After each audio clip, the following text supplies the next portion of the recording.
Baik, Assalamualaikum warahmatullahi wabarakatuh. Selamat sore pemirsa, Anda kembali menyaksikan obrolan Pareikate untuk edisi hari ini Selasa 6 April 2021. Pemirsa, 1 April 2021 kita merayakan Hari Siaran Nasional yang ke-88. Dan dalam rangka Hari Siaran Nasional hari ini dalam obrolan Pareikate, kami menghadirkan seorang praktisi senior siaran radio yang sudah berkecimpung di dunia siaran sejak tahun sekitar 1965-1966. Dan sampai saat ini masih berkecimpung di bidang siaran. Apa yang membuat beliau bertahan? Karena sampai saat ini beliau masih terus dicari. Dan beliau adalah salah satu praktisi senior siaran yang terkenal. Bukan hanya di Makassar tetapi di Sulawesi Selatan. Kita perkenalkan Bapak Will Ferial atau yang biasa disapa Opa. Oke. Terima kasih Opa telah hadir. Ya. Saya tidak usah tanya apa kabar karena saya yakin Opa sehat-sehat walafiat. Tapi biasanya walaupun tidak kurang sehat, tetap kalau ada acara di TVRI, saya tidak pernah tidak datang. Saya upayakan karena saya sangat senang dengan pekerjaan ini. Sangat senang dengan pekerjaan siaran. Nah, itu pertanyaan pertama saya nanti, Opa. Ya. Apa sih menariknya profesi siaran? Mulai dari radio sampai sekarang di TV juga itu. Padahal kan Opa sudah berkecimpung di dunia siaran sekitar dari tahun 65-66. Iya. Apa sih menariknya profesi siaran untuk Opa? Yang pertama ya, saya anggap ini kita batasi dulu siaran radio. Oke. Ini saya berbicara harus menghadap ke Ingrid atau menghadap kemana? Menghadap ke saya, menghadap ke pemirsa saja, menghadap ke pemirsa. Ya, pemirsa ya? Betul. Oh iya, oke. Oke. Begitu kalau orang sudah biasa, Opa ya? Iya.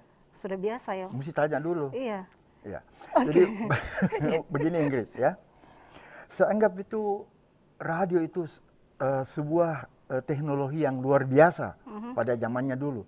Bayangkan saja Ingrid, informasi apapun ketika kita ucapkan, begitu kita ucapkan itu didengarkan oleh pendengar kita. Tidak ada proses. Beda dengan media cetak ya. Mesti dicari beritanya, ditulis beritanya, diketik, di ini, kemudian di ini dicetak, nanti besok baru sampai. Tapi kalau radio, langsung. Instan. Segera. Itu yang sangat menarik saya.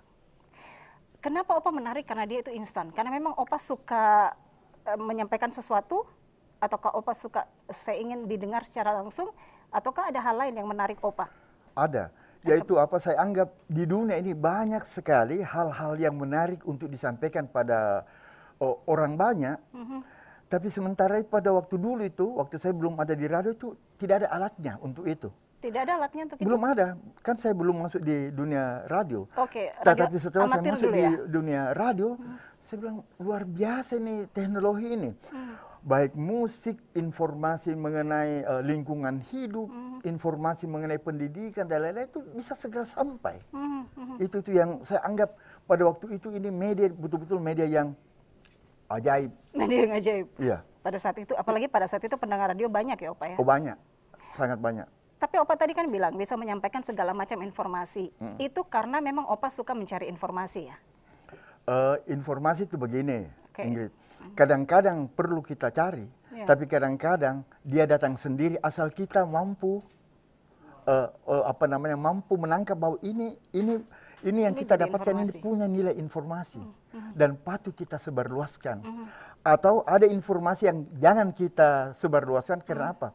Melanggar Kamtipmas. Itu hati-hati ya, hati-hati. Itu harus ada kehati-hatian. Tapi bukannya Opa waktu jadi penyiar radio cukup dekat dengan para pejabat?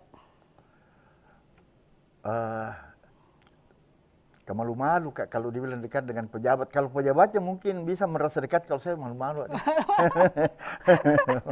Tapi Opa kan mulai berkecimpung di radio pada saat itu ada kejadian G30 SPKI. Tahun 65 ya? Iya, tahun 65. Artinya kan biasanya orang nyaman ke satu profesi dalam suasana lagi kondusif. Ini lagi heboh-heboh di saat orang mungkin cemas, orang justru mungkin menutup diri atau mengurung diri.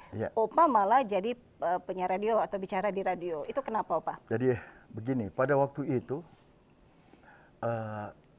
kami angkatan pada waktu itu, angkatan muda seangkatan dengan saya pada waktu itu, merasa bahwa sumber berita yang ada pada waktu itu kurang memadai untuk menyampaikan informasi-informasi keadaan pada waktu itu. Jadi itulah ada inisiatif untuk membuat radio sendiri.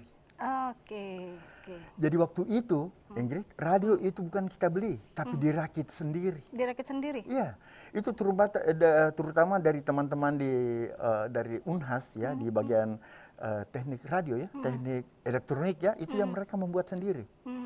Dan itu bahan-bahannya yang kami buat dari karena juga alat-alat untuk membuat pemancar itu tidak diperjualbelikan secara bebas, ya kita pakai barang-barang bekas. Oh, oke.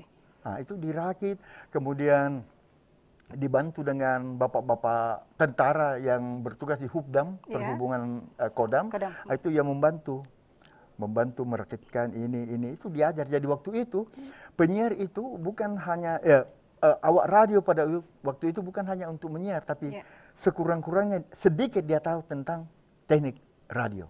Supaya kalau ada rusak gampang diperbaiki. Gampang diperbaiki. Karena waktu itu belum ada yang namanya yang mana teknisi, yang mana penyiar, yang mana operator, belum ada.